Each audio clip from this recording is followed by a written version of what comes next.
Olá, bem-vindo a mais um episódio do Psicovoz. Antes de começarmos, eu queria trazer para vocês uma memória, uma retrospectiva sobre uma época onde a loucura não era ouvida. Na verdade, ela era silenciada e tratada com violência. Dentro desse contexto, surgiu Nise da Silveira, uma mulher que revolucionou os supostos cuidados, as supostas curas.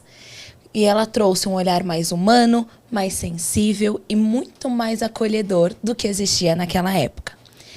Hoje, esse podcast tem a missão de te fazer repensar tudo sobre o que você sabe sobre a loucura.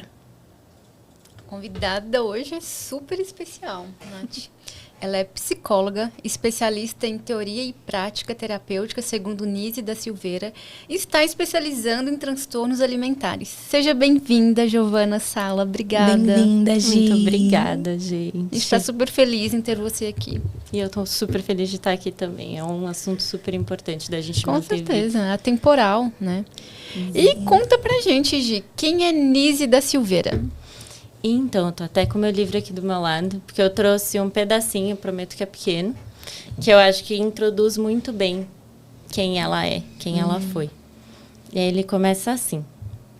Fui trabalhar numa enfermaria com um médico inteligente, mas que estava adaptado àquelas inovações. Então me disse, a senhora vai aprender as novas técnicas de tratamento. Vamos começar pelo eletrochoque. Paramos diante da cama de um doente que estava ali para tomar eletrochoque. O psiquiatra apertou o botão e o homem entrou em convulsão. Ele então mandou levar aquele paciente para a enfermaria e pediu que trouxessem outro. Quando o novo paciente ficou pronto para a aplicação do choque, o médico me disse, aperte o botão. E eu respondi, não aperto. Aí começou a rebelde. Uau. Nossa. Já arrepiado. Né? Eu sinto vontade de chorar toda vez que eu leio esse pedaço, é incrível. Mas eu acho que ele mostra muito quem ela foi. Não só dela começar a trazer esse olhar humanizado, mas dela ter a garra de ser uma mulher que foi a única mulher da classe de medicina dela. Tinha, nossa, eu não lembro o número exato, mas 150 homens. E ela era a única mulher. Revolucionária. E olhar e falar, essas são as práticas difundidas, é isso que a psiquiatria acredita que ajuda, e eu vou falar que não. Sim, a gente entender... Hoje a gente consegue ter a noção, a ideia de que por trás de um diagnóstico existe uma pessoa com medos, uma pessoa que tenta se adaptar à sociedade. E nessa época você perceber que não era assim, era um eletrochoque, uma lobotomia, é um conceito perturbador. Sim, não tinha um humano, né? Exato. Até a gente chegar nos dias de hoje. Sim, que foi uma jornada muito dura, muito árdua e que ainda é uma luta muito grande, né? Então, a gente ainda tem que lutar muito para manter o nosso sistema de saúde do jeito que ele é, para manter oficinas, manter um cuidado humano e que enxerga a pessoa como um todo e que enxerga a loucura como uma comunicação, como algo a ser visto, como algo que está passando informações mesmo, sabe? Do processo psíquico daquela pessoa. E não como algo que precisa ser silenciado. Sim. Como você percebe isso na clínica, Gi, na atuação? Então, na clínica, acho que depende muito dos pacientes que você recebe, né? E, inclusive, a Nise gostava de chamar de cliente, ela não gostava de chamar de paciente. Porque o paciente é aquele que espera, né? Porque traz a lógica hospitalar, sim, né? sim. E uma coisa muito importante para ela era desconectar. Né? Isso. Sim, mostra... Desse hospital. Exato, uma imagem adoecida daquela pessoa, de uma pessoa que necessita. E hierárquica também. Exato. Então, um dos grandes pontos era acabar com essa hierarquia de eu sou o médico e eu tenho conhecimento e eu tenho a cura e você é o paciente subjugado a mim que precisa fazer o que eu mando. Então, tinha um negócio também de acabar com essa hierarquia. Mas aí na clínica eu diria que muito do que eu faço, pelo menos, é trazer essa parte da arte, de oficinas, não exatamente oficinas, porque vai estar normalmente só você e o seu cliente, mas de poder usar essa outra linguagem dentro da clínica também. Então, muitas vezes, assim, às vezes com pacientes, vamos falar clientes, com clientes que chegam e ou estão com muita resistência e não estão conseguindo falar, ou que a gente esbarra em alguma coisa que está difícil de se expressar. Aí eu sempre penso, poxa, então vamos lá, vamos sentar, vamos fazer um desenho, vamos fazer uma pintura, vamos arranjar uma argila, vamos fazer outras coisas, né? Tinha, inclusive, ateliê de costura, né? Tudo bem que aí fica um pouquinho mais complicado para a clínica em si, mas de poder usar essas outras ferramentas de expressão além do verbal. Sim. E acho que uma coisa importante também que vem muito da Nise é entender que o vínculo é muito importante. E eu acho que a gente fala bastante disso na psicologia hoje em dia, de modo geral, mas entender que ele é parte do processo terapêutico, que sem o vínculo a gente encontra muros muito grandes. Sim, não tem terapia, né? Sim. E a gente sabe que a escuta é a parte mais importante de um processo de terapia, de análise, e tem várias formas de escutar. Sim. Né? Aquela pessoa que está ali diante de você falando, mas a escuta é mais apurada, mais profundo, o que aquela pessoa quer dizer com aquilo. Sim. E a gente pode dizer que a Nise da Silveira revolucionou essa escuta, né? Porque ela escutava de várias formas, não apenas a fala verbal, né? Com certeza. E acho que entrar... Eu tenho tanta admiração por essa mulher. Porque que acontecia, né? Então, eles enxergavam muito, a psiquiatria enxergava muito o paciente com esquizofrenia ali como o paciente, de novo, cliente, mania de falar paciente. A psiquiatria ali, ela enxergava muito o cliente como algo a ser abafado, a ser curado. E não que a gente não considere que a gente quer ali aumentar a qualidade de vida. Claro que a gente pensa sobre isso hoje também. Mas o que aconteceu quando a Nise veio, né? Ela conseguiu ver que aquele cliente tinha algo a falar. Então tinham muitos clientes que não se comunicavam verbalmente, que tinham às vezes muita dificuldade de conseguir passar qualquer informação, né? Então, chegava lá, o psiquiatra tentava conversar com ele e aquilo não evoluía. E aí a Nise teve o olhar sensível de, poxa, aí começaram os ateliês, começaram as obras, ela foi olhando para aquilo, para aqueles desenhos, para aquelas pinturas, para aquelas esculturas, falando, tem história aqui, tem comunicação aqui. Não é verbal, né? Aí, claro que tinham níveis de verbais, né? Tinham alguns um pouco mais, alguns um pouco menos. E ela conseguiu ver que tinham histórias sendo contadas ali naquelas imagens, ali naquelas produções. Então, quando a gente pensa em revolução de escuta, acho que é conseguir escutar outra comunicação. Aquilo que não é dito, né? Sim. Aquilo que não é dito, aquilo que não é organizado. Porque mesmo as obras, você vai ver, não é organizado. Né? Você precisa tomar tempo, você precisa estudar muito, você precisa olhar com calma. Porque não é também simples, né? Quando a gente pensa ali na esquizofrenia, ela traz uma desorganização muito grande do pensamento lógico. Então, você precisa ter uma escuta em outro lugar, uma escuta com outra profundidade. E não isso 100% não desvalorizando a escuta do verbal, que também é importantíssima e delicada na sua uniqueza. Essa palavra não existe, mas no seu jeito único. Exatamente. Mas eu diria que ela revolucionou muito assim, sabe? Sim, e eu imagino o quanto isso foi um ato de coragem. Você ter o que era considerado e era uma suposta cura, como a lobotomia, o eletrochoque, e você revolucionar e mostrar. Eu acho que assim funciona melhor. Assim a gente consegue ter acesso, assim a gente cria vínculo, e não na base do medo, na base de escutar um outro cliente que foi antes de você gritando ou algo do tipo. Então, ter mais recursos, ter mais conquistas com o caso daquela pessoa e trabalhar de uma melhor forma que não através realmente do medo. E você trabalhar com pessoas que também estão angustiadas, que também sentem. Não é porque não são pessoas consideradas típicas que elas não mereçam ser ouvidas. É bem o oposto disso. É você trazer para a realidade, incluir na sociedade de uma maneira muito mais acolhedora e humana.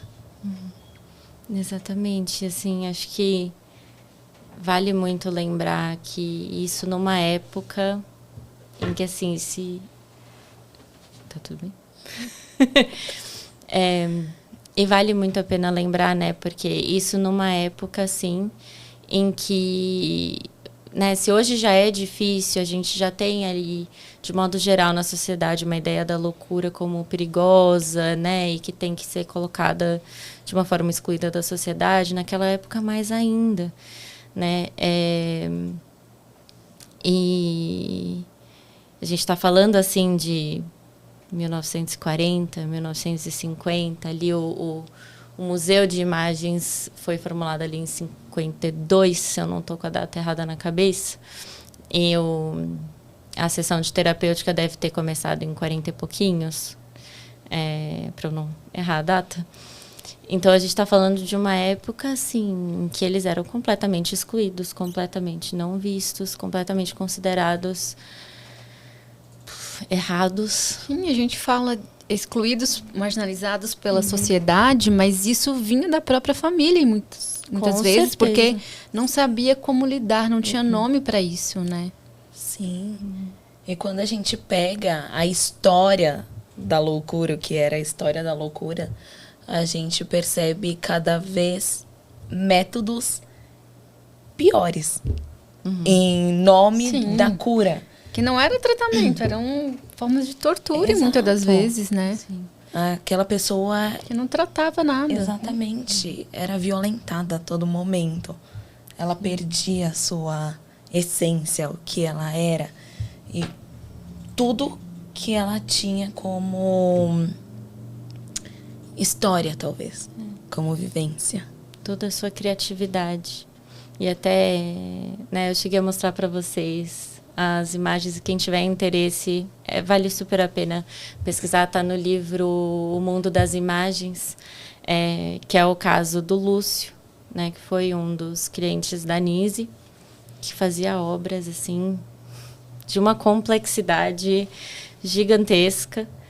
E aí, infelizmente, durante o processo dele, o médico e a família insistiram na lobotomia, fizeram a lobotomia.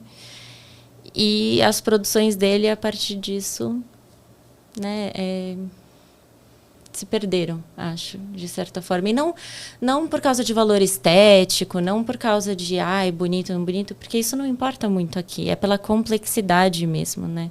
A complexidade se perdeu, a criatividade se perdeu. E mesmo 30 anos depois, assim, quando chamaram ele de volta para tentar incentivar o incentivo, né, a ele produzir aquelas esculturas que ele fazia, já era tão difícil, ele não queria fazer, ele não tinha mais aquela vontade, motivação de fazer uma coisa que ele fazia tanto antes. Então, não só perdeu a vontade, como perdeu a complexidade da coisa, né? Assim, a gente viu uma criatividade realmente indo embora com essa lobotomia que ele sofreu. Sim. Sim, a gente, infelizmente, né, a gente que atua na clínica, percebe esse contexto, não como acontecia antes, mas contemporâneo, acontecendo hoje, por exemplo, com diagnósticos precoces, né, com preconceito, porque ainda hoje a gente ouve, às vezes, psicólogo é para doido, né, ainda tem esse preconceito enraizado em relação à saúde mental. Como você percebe, Gi, esse preconceito mudado, vamos dizer assim, mas hoje em dia, em relação à saúde mental? Olha, eu acho que eu vejo ele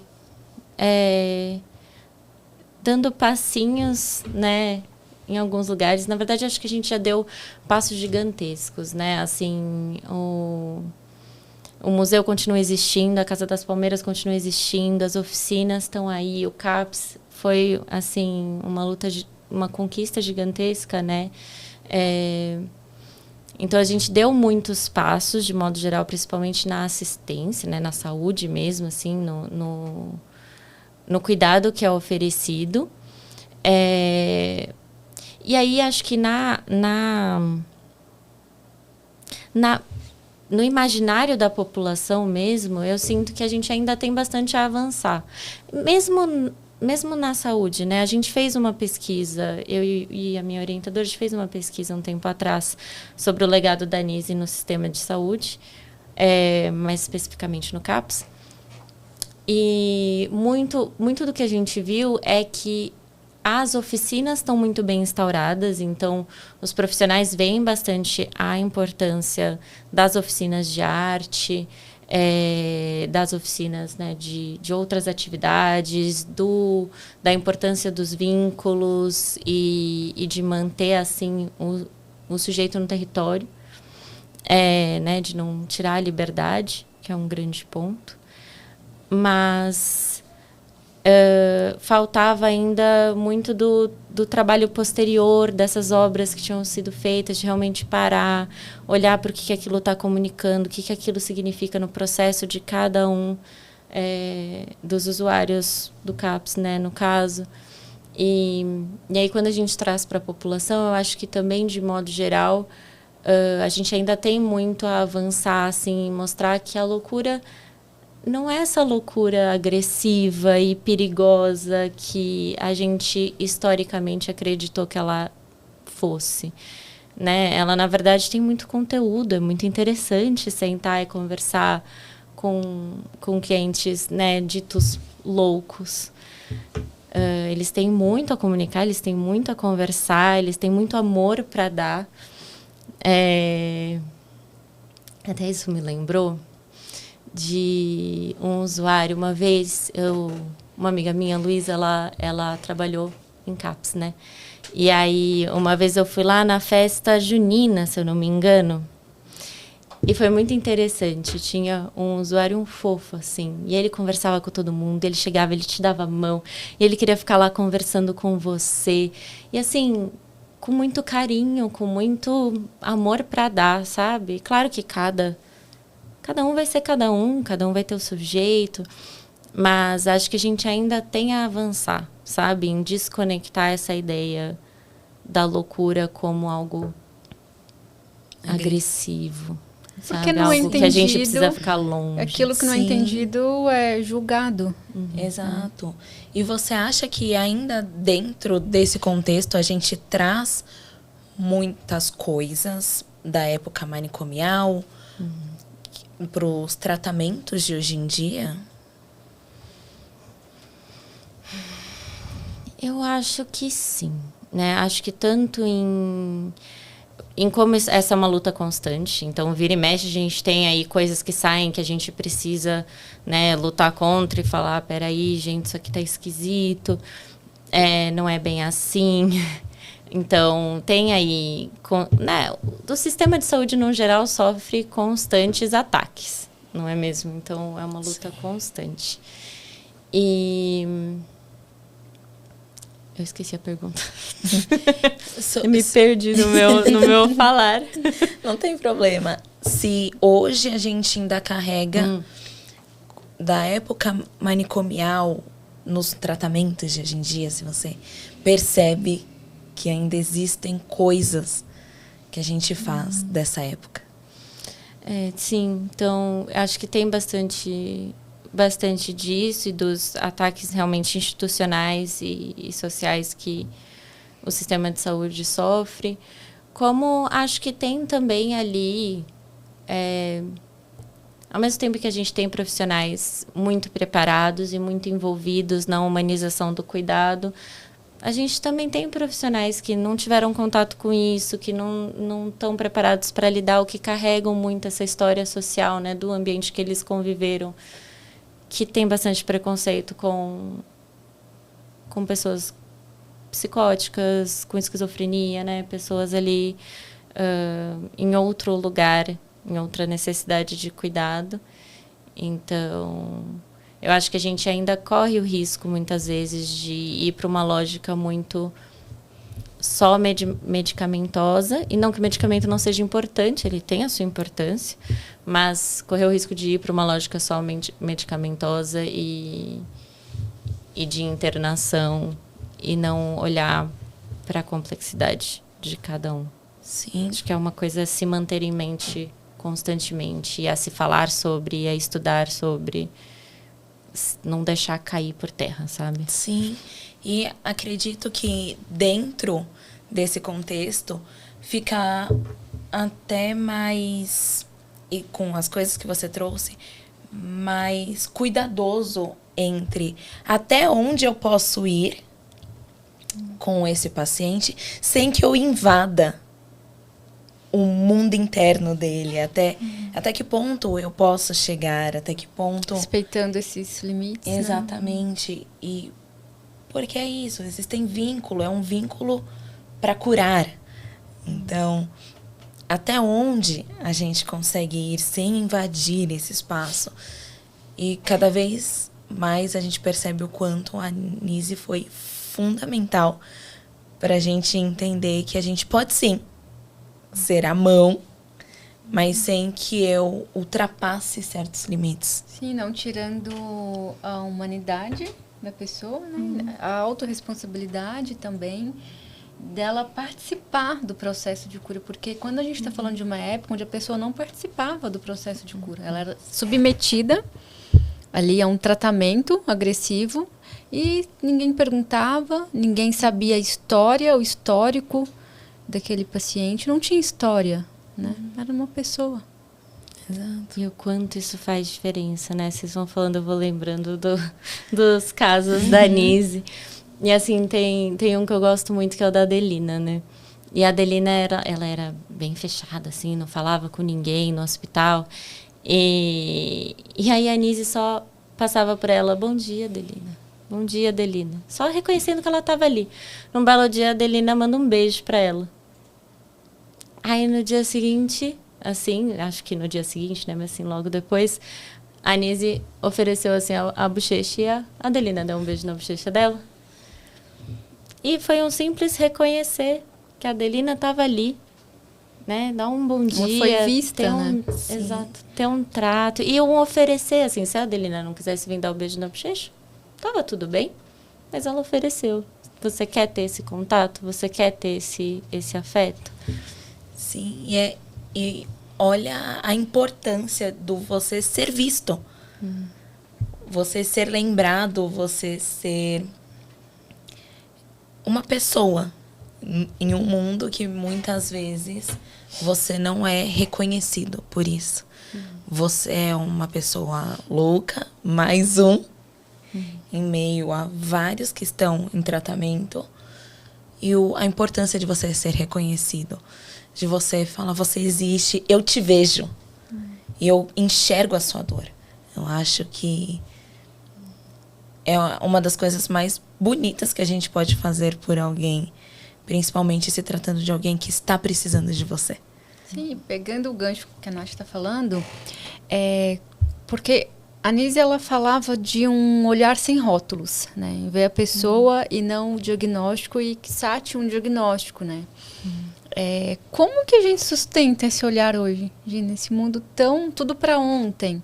né? Onde a pessoa às vezes chega na terapia e fala, eu quero isso e isso em quanto tempo? Quando eu melhoro? Né? Como a gente sustenta esse olhar hoje na clínica? Como você percebe isso? Dessa questão de não rotular, porque é comum também os próprios pacientes chegarem já com o diagnóstico que ele viu na internet, né? E ele próprio querer um rótulo. Como você lida com isso na clínica?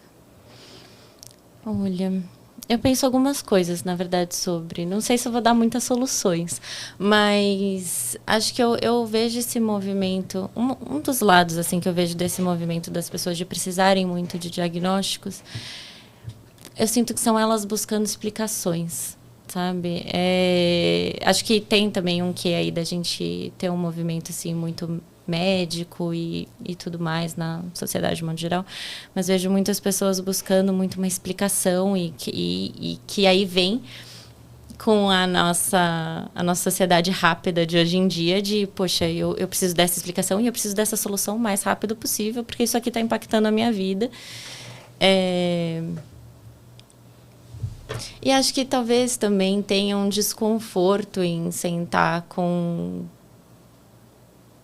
as coisas que a gente vai sentindo e talvez não tenham tanta explicação, né? Junto também. Mas acho que, de modo geral, assim, na minha prática, eu vou sempre lembrando, né? Todos os clientes de que é um processo, de que leva tempo, de que eu entendo a pressa, eu entendo, ainda mais dependendo ali do quanto está afetando a vida dele, eu entendo a pressa, eu entendo querer, né, que as coisas mudem rápido, mas que a gente raramente muda alguma coisa, né, muitas vezes instaurada há 20, 30, 40 anos em 1 mês, 2 meses, né, querendo ou não, a terapia leva muito tempo, e eu acho até que muitas vezes ela tem que levar tempo, e não por, nossa, quero que o cliente fique o resto da vida, não.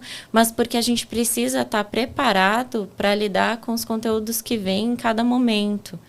Então, a eu de hoje, por exemplo, eu posso não estar preparada para lidar com um conteúdo que me afeta, que me aflige, que a eu daqui 1 ano de terapia talvez esteja pronto. Né? Porque tem ali um fortalecimento do quanto a gente consegue também elaborar cada conteúdo na hora que ele aparece. Então, e aí eu acho que é isso, é muito continuamente explicar e lembrar os clientes de que leva tempo mesmo, e que a gente entende, que a gente senta no desespero e na agonia, na angústia junto com eles, mas que o processo é assim mesmo. E não que seja fácil, que não é mesmo, não. Realmente, a gente precisa se despir de muitas coisas, de crenças que a gente levou a vida inteira acreditando, de medos, estigmas. Então, eu acho que é um ato muito corajoso ir para terapia. Porque é um momento em que é seu. Você vai falar sobre você. E o que não falar? É tão fácil quanto parece, Exato. né? Falar de si é muito difícil, é mais fácil olhar para o outro. Exato. Então, quem sou eu? Quem sou eu em um mundo que muitas vezes eu acho que não me vê?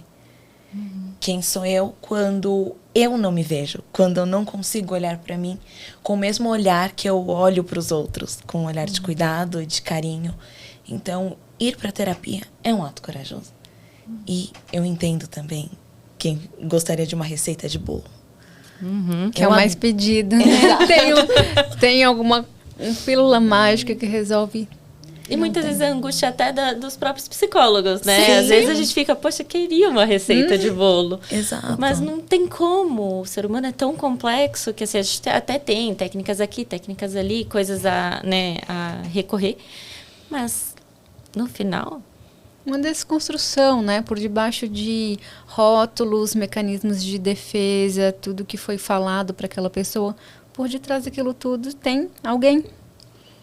Sim. E acho que acreditar no movimento da terapia também. Tive uma conversa com uma supervisora minha há pouco tempo atrás, né, às vezes sempre surge um caso ou outro que a gente fica, meu Deus, não sei o que fazer, e eu quero muito ajudar e eu não sei o que fazer.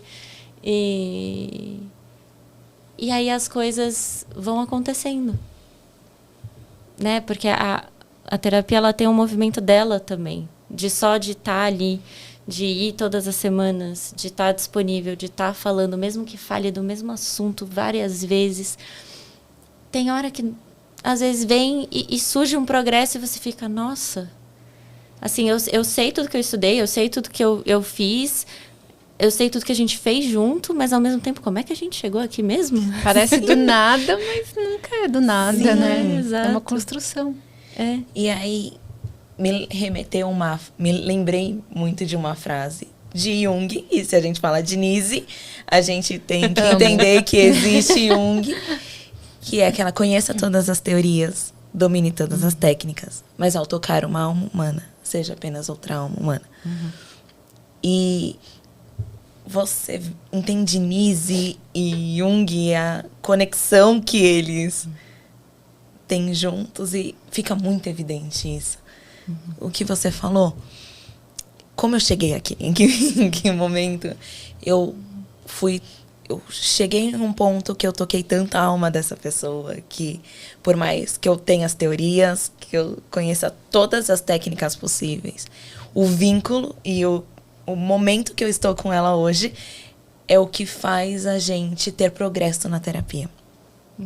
E não só eu saber todas as teorias e falar o que a Nise fala, o que Jung fala, o que Freud fala, Beck fala, e isso não me serve de nada. Se eu não tiver um olhar atento, se eu não enxergar a dor do outro com um olhar do outro... É uma teoria vazia, né? Exato, é uma teoria vazia. O que serve uma teoria se eu não tenho o afeto, se eu não tenho cuidado, se eu não tenho olhar para aquela pessoa que veio buscar minha ajuda? Porque se ela está vindo me buscar, é porque ela precisa. Ela não quer saber teorias, ela não quer saber quais são as práticas que eu tenho, no que eu sou formada. Ela quer ser acolhida. E dentro disso, eu acho que faz muito sentido. Sim, e acho que, inclusive, é tudo isso, e é também lembrar que não só é a nossa disposição e a nossa abertura para o vínculo e para estar ali junto, quanto a disposição do cliente também de estar lá e mexer. E às vezes vai ser acolhido, e às vezes vai ter um desafio ali no meio. Ah, sempre tem. Não dá para fugir disso, né? Não dá, mas... E como as coisas podem ser... Nossa, absurdamente transformadoras na hora que o cliente vai junto mesmo. Entra no barco, fala, isso aqui vai ser difícil. Vai ter turbulência, vai ter maremoto, mas vamos dirigir esse barco. Ai, gente, tem que ter a parte 2, né? Sim. Ai, que ruim. Se eu pudesse, a gente ficava aqui por horas, porque é um assunto... Tem muita coisa. Nossa, tem muita coisa. Tem muita coisa ainda.